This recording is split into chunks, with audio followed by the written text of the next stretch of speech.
ঘর থেকে বললেই হবে না যেটা পাহাড়ি তেঁতুলের আচার।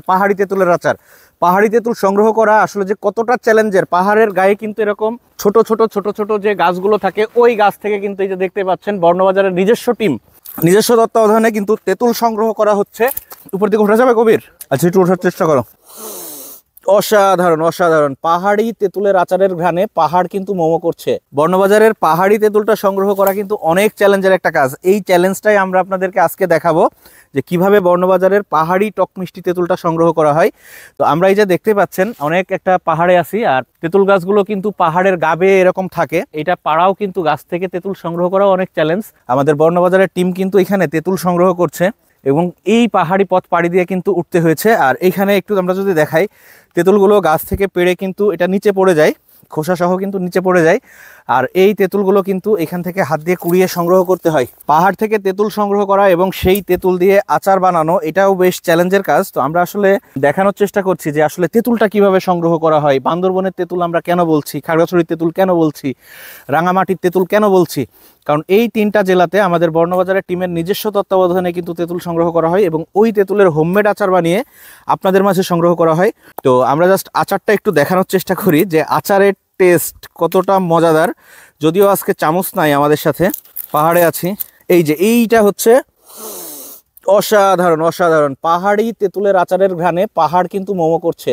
তো একদম খাঁটি মশলার আচারের ঘ্রাণে কিন্তু অনেক ভালো লাগবে। আর এই আচারটা আমি জাস্ট একটু তেঁতুলগুলা নিচে রাখি। ওই যে গাছ থেকে তেঁতুল পাড়া হচ্ছে, ওই তেঁতুলের আচার কিন্তু বানানো হয়। এই যে তেঁতুলটা আমি জাস্ট একটু আচারটা নিচে দেখাই। এই খাবা খাবা, তুমি খাবা?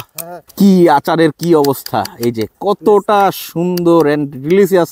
আচারের থিকনেসটা দেখেন। আচারটা কিন্তু এই যে পাহাড়ি তেঁতুলের আচার, এটা কিন্তু জার থেকে পড়তে অনেক বেশি সময় লাগছে। তো জাস্ট একটু আচারটা আমরা খেয়ে দেখি কি অবস্থা।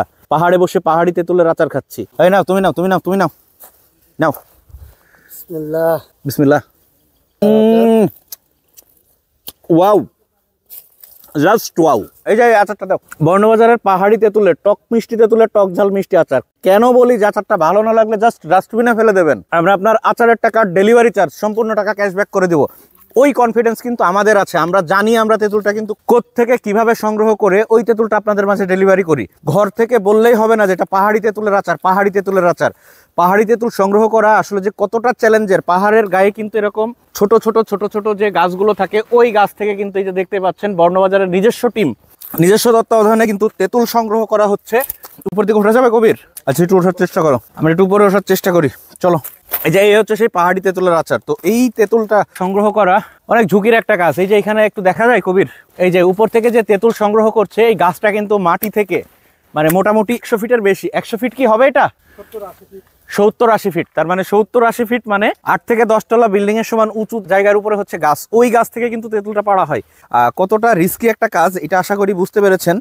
তো পাহাড়ি তেঁতুলের যে স্বাদ, এই স্বাদের কথা নাইবা বললাম, কারণ স্বাদের কথা আপনারা সবাই জানেন। আর যারা জানেন না তারা কিন্তু স্বাদের কথা জানতে বা খোঁজ নিতে আমাদের বর্ণবাজার ফ্যামিলি নামে গ্রুপে জয়েন করতে পারেন। কিন্তু একটু সমান জায়গা আমরা পেয়েছি। এইখানে যে দেখি আসলে পাহাড় থেকে সংগ্রহ করা প্রতিটা ফলমূল আপনার সমতল ভূমির ফলমূলের চেয়ে কিন্তু অনেক বেশি মজার হয়, অনেক বেশি টেস্টি হয়। কারণ হচ্ছে এই তেঁতুলে কিন্তু কোনো রকম রাসায়নিক প্রিজারভেটিভ নাই। বেশ অগোছালো পরিবেশে বসছি, দাঁড়াচ্ছি, কারণ পাহাড় বেয়ে ওঠা কিন্তু অনেক কঠিন মনে হচ্ছে আমার সাথে। তো আমি জাস্ট একটু দেখাই। এই যে এইটা হচ্ছে পাহাড়ি তেঁতুলের আচার।